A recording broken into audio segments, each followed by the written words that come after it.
Hi, my name is Matt Friesen, and I'm with the Service Learning Career Development Center here at Western Oregon University. And this is the second of three small videos that describe a little bit more of why it is that you should be investing in professional experiences. Now, our first video explored a bit about what professional experiences are and some of the reasons why you might want to do them. This video, though, takes us the next step and asks what sort of professional experiences are out there, and maybe even a little bit of how do you decide which ones you really want to pursue. Okay, so here's a big list of different types of professional experiences. Now, some of the ones on this list you'll look at and say, well, I kind of thought that was what a professional experience was about. But maybe some of them are going to be a little different or that you hadn't even thought of before. So, on and off campus jobs, full time and part time jobs and internships, sure, those are all professional experiences and great ones to pursue. But there's a whole bunch of other things that are also fantastic experiences that would fit under this professional experience umbrella.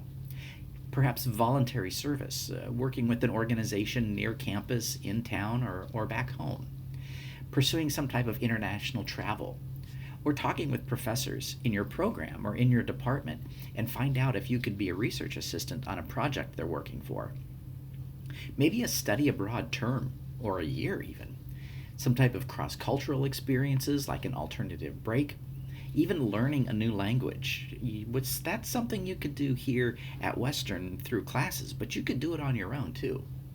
Sometimes people don't even think about the possibility of learning a specialized computer software. There's a lot of jobs today where they're looking for people who know specific software programs. You could do this again through a department program here on campus or just on your own. Participating in athletics. That may be something that you don't think about as being professional experience, but it's amazing how important some of the lessons are that people learn in athletics translate over into jobs. Same as be said for sororities and fraternity activities and other clubs and groups on campus. And we should especially highlight the opportunity of becoming a leader in any of these sorts of roles. Okay, so here's a big long list of all kinds of things that you could do that fit underneath this professional experience umbrella. But then part of the question is, how do you decide what you want to do? Well, in some ways, deciding what you want to do could be as simple as deciding what sounds fun to you. That's certainly a good reason to do it.